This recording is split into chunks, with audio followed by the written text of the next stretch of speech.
नमस्कार। आकाशवाणी से प्रस्तुत है समाचार प्रभात।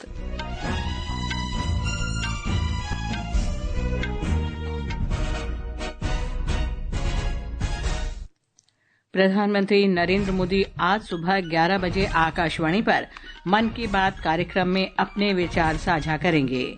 प्रधानमंत्री आज से मध्य प्रदेश, बिहार और असम के 3 दिन के दौरे पर कई विकास परियोजनाओं के आधारशिला रखेंगे और उद्घाटन करेंगे। तेलंगाना के नागर कुरनूल जिले में सुरंग में फंसे 8 लोगों को सुरक्षित निकालने का प्रयास जारी।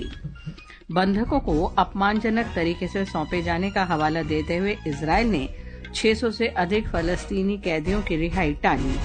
महिला प्रीमियर लीग क्रिकेट में यूपी वॉरियर्स ने दिल्ली कैपिटल्स को हराया और आईसीसी पुरुष चैंपियंस ट्रॉफी में आज दुबई में भारत का मुकाबला पाकिस्तान से। समाचार प्रभात के साथ मैं लवली निगम। प्रधानमंत्री नरेंद्र मोदी आज सुबह 11 बजे आकाशवाणी पर मन की बात कार्यक्रम में श्रोताओं के साथ अपने विचार साझा करेंगे। ये इस मासिक रेडियो कार्यक्रम की 119वीं कड़ी होगी।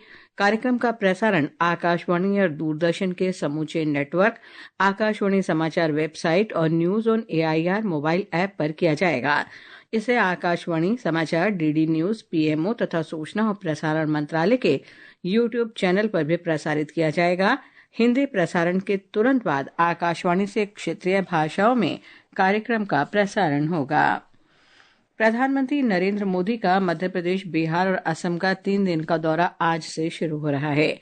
वे आज मध्य प्रदेश के छतरपुर जिले में बागेश्वर धाम चिकित्सा और विज्ञान अनुसंधान संस्थान की आधारशिला रखेंगे। इस कैंसर अस्पताल में मुफ्त इलाज होगा। श्री मोदी भोपाल में 2 दिन के वैश्विक निवेशक शिखर सम्मेलन का भी उद्घाटन करेंगे। ब्यौरा हमारे संवाददाता से। प्रधानमंत्री नरेंद्र मोदी आज दोपहर में मध्य प्रदेश के छतरपुर जिले में स्थित बागेश्वर धाम में 218 करोड़ रुपए की लागत से बनने वाले चिकित्सा एवं विज्ञान अनुसंधान संस्थान का शिलान्यास करेंगे। करीब 10 हेक्टेयर से ज्यादा क्षेत्र में बनने वाले इस अस्पताल को 36 माह में बनाने का लक्ष्य रखा गया है। अस्पताल के पहले चरण में 100 बिस्तरों की सुविधा होगी, जिसमें अत्याधुनिक मशीनों और विशेषज्ञ चिकित्सकों के माध्यम से गरीब कैंसर रोगियों का निःशुल्क उपचार किया जाएगा। प्रधानमंत्री शाम को भोपाल में प्रदेश के सभी सांसदों, विधायकों और भाजपा पदाधिकारियों से चर्चा करेंगे। संजीव शर्मा, आकाशवाणी समाचार, भोपाल।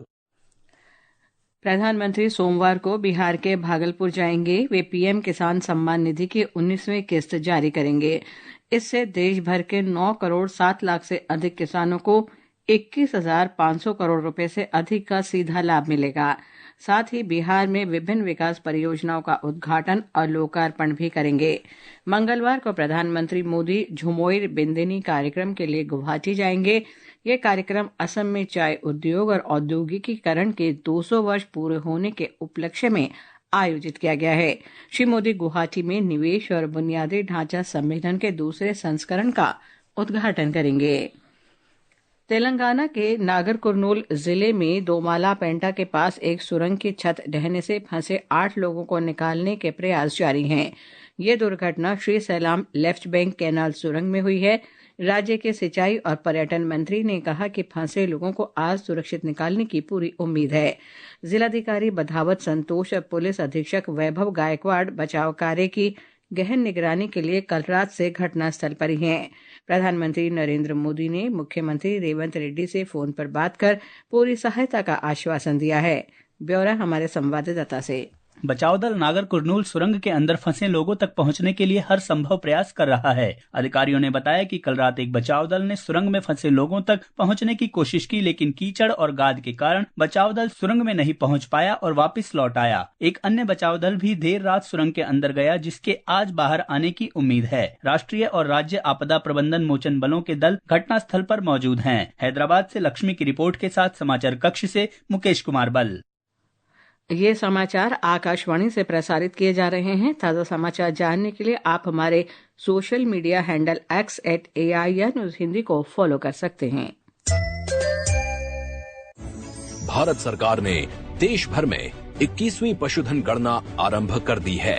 सरकारी कर्मचारी आपके घर भी आते ही होंगे। सभी पशुपालक अपने पशुओं की सही जानकारी दें ताकि सरकार आपके लिए बेहतर योजनाएं बना सके। याद रहे, अक्टूबर 2024 से फरवरी 2025 की 21वीं पशुधन गणना में पोल्ट्री, पालतू पशुओं और आवारा पशुओं की कुल 219 नस्लों का डेटा संग्रह किया जा रहा है। कोई भी पशु छूटने ना पाए।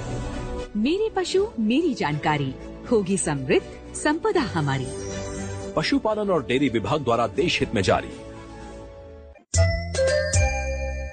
समाचार प्रभात में आपका फिर स्वागत है। उपराष्ट्रपति जगदीप धनखड़ आज राजस्थान की राजधानी जयपुर में एक दिन के दौरे पर रहेंगे।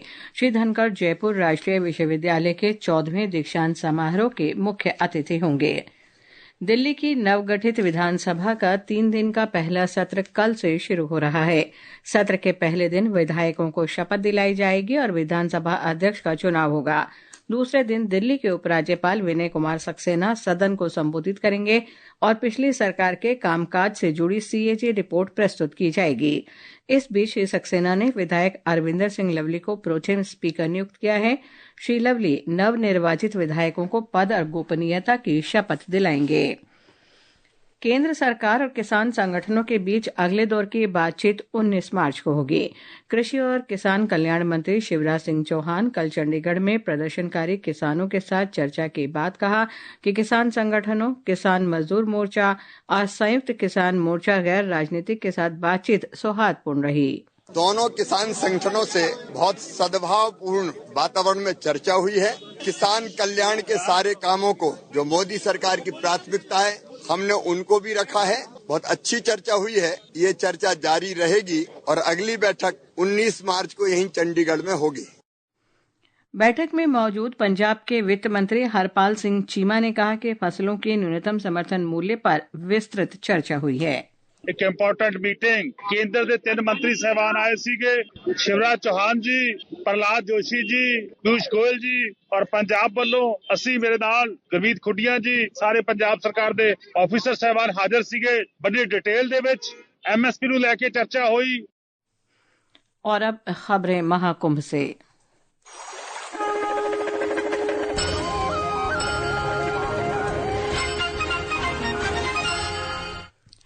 उत्तर प्रदेश के प्रयागराज में महाकुंभ के त्रिवेणी संगम पर अब तक 60 करोड़ 74 लाख से ज्यादा श्रद्धालु स्नान कर चुके हैं।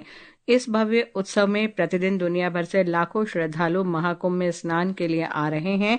कल लगभग 1 करोड़ 43 लाख श्रद्धालुओं ने संगम तट पर डुबकी लगाई, जिनमें कई प्रमुख हस्तियां शामिल थीं। ब्यौरा हमारे संवाददाता से। महाकुंभ में लगातार बड़ी संख्या में संत और श्रद्धालु पवित्र संगम में आस्था की डुबकी लगाने के लिए पहुंच रहे हैं। इस कड़ी में कल केरल के राज्यपाल राजेंद्र विश्वनाथ अर्लेकर ने सपरिवार त्रिवेणी संगम में स्नान किया। इस अवसर पर उन्होंने कहा कि महाकुंभ हमारी राष्ट्रीय एकता का प्रतीक है। केंद्रीय स्वास्थ्य मंत्री और भाजपा के राष्ट्रीय अध्यक्ष जेपी नड्डा ने भी सपरिवार आस्था की डुबकी लगाई। इस अवसर पर उत्तर प्रदेश के मुख्यमंत्री योगी आदित्यनाथ मौजूद रहे। तमिलनाडु के भाजपा अध्यक्ष के अन्नामलाई ने भी महाकुंभ में शामिल होकर पावन संगम के प्रति श्रद्धा व्यक्त की। उन्होंने इसे सभ्यता का प्रतीक और शांति का संदेशवाहक बताया। श्री अन्नामलाई ने कहा कि ये एक अद्वितीय स्थान है जहां हमारी सभ्यता हजारों वर्षों से चलती आ रही है। वहीं आज श्री आदित्यनाथ महाकुंभ में आयोजित विभिन्न कार्यक्रमों में हिस्सा लेंगे। इस भव्य आयोजन के दौरान देश विदेश के नेता, संत, विद्वान और भक्तगण बड़ी संख्या में उपस्थित हो रहे हैं। आदर्श के साथ अभिषेक कपिल, आकाशवाणी समाचार, प्रयागराज।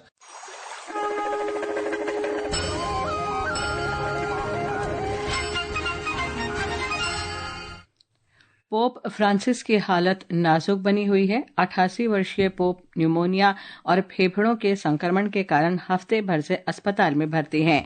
डॉक्टरों ने खून में संक्रमण के कारण उनकी स्थिति बिगड़ने की आशंका व्यक्त की है। इजरायल ने कहा है कि वो फलस्तीन के 620 बंधकों को तभी रिहा करेगा जब फलस्तीनी आतंकी गुट हमास बंधकों की सम्मानजनक तरीके से अगली रिहाई की पुष्टि कर दे। इजरायल का कहना है कि फलस्तीनी बंधक तभी छोड़े जाएंगे जब हमास बंधकों की रिहाई को तमाशा न बनाए। इस बीच हमास ने इजरायल पर बंधकों की रिहाई में देरी कर संघर्ष विराम समझौते का उल्लंघन करने का आरोप लगाया है। हमास ने कहा है कि वो अन्य बंधकों को तभी छोड़ेगा जब इजरायल गजा से पूरी तरह हट जाए और स्थायी युद्ध विराम के लिए सहमत हो।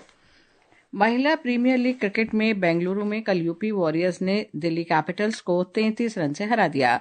यूपी वॉरियर्स ने 20 ओवर में 9 विकेट पर 177 रन बनाए। जवाब में दिल्ली कैपिटल्स की टीम 19 ओवर और 3 गेंदों में 144 रन ही बना सकी।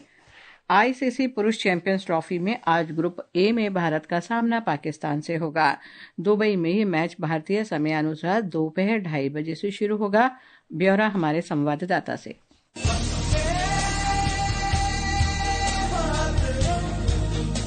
दोनों टीमों के बीच महामुकाबले में मेन इन ब्लू स्पष्ट रूप से पसंदीदा है। हालिया फॉर्म को देखते हुए भारत का पलड़ा भारी है। 2017 चैंपियंस ट्रॉफी के बाद भारत ने पाकिस्तान के खिलाफ 6 में से 5 मुकाबले जीते हैं। रोहित शर्मा की अगुवाई में टीम इंडिया ने बुधवार को बांग्लादेश पर 6 विकेट की शानदार जीत के साथ अभियान की शुरुआत की। दूसरी ओर वर्तमान चैंपियन पाकिस्तान को कराची में अपने शुरुआती मैच में न्यूजीलैंड से 60 रन से हार का सामना करना पड़ा। आज की जीत भारत की सेमीफाइनल में जगह लगभग पक्की कर देगी। वहीं पाकिस्तान को अंतिम 4 की दौड़ में बने रहने के लिए ये मैच हर हाल में जीतना होगा। आज धूप खिलने की उम्मीद है और ओस की संभावना कम है। मयूर जैन और चिराग झा की रिपोर्ट के साथ समाचार कक्ष से प्रशांत कुमार।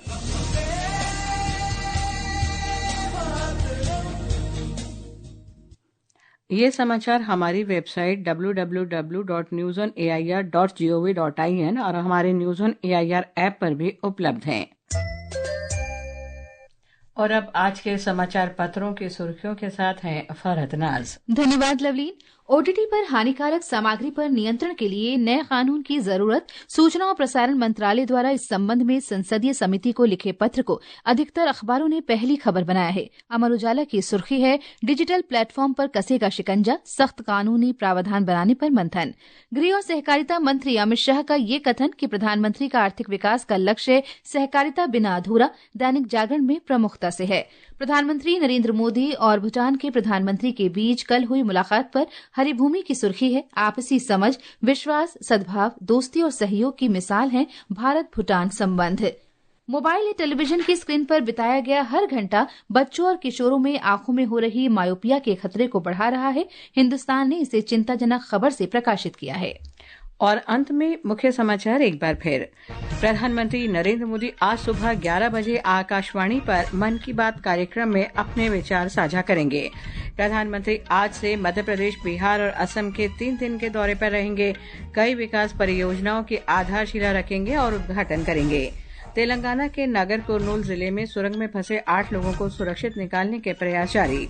बंधकों को अपमानजनक तरीके से सौंपे जाने का हवाला देते हुए इजरायल ने 600 से अधिक फलस्तीनी कैदियों की रिहाई टाली। और आईसीसी पुरुष चैंपियंस ट्रॉफी में आज दुबई में भारत का मुकाबला पाकिस्तान से। इसके साथ ही समाचार प्रभात का ये अंक समाप्त हुआ। नमस्कार।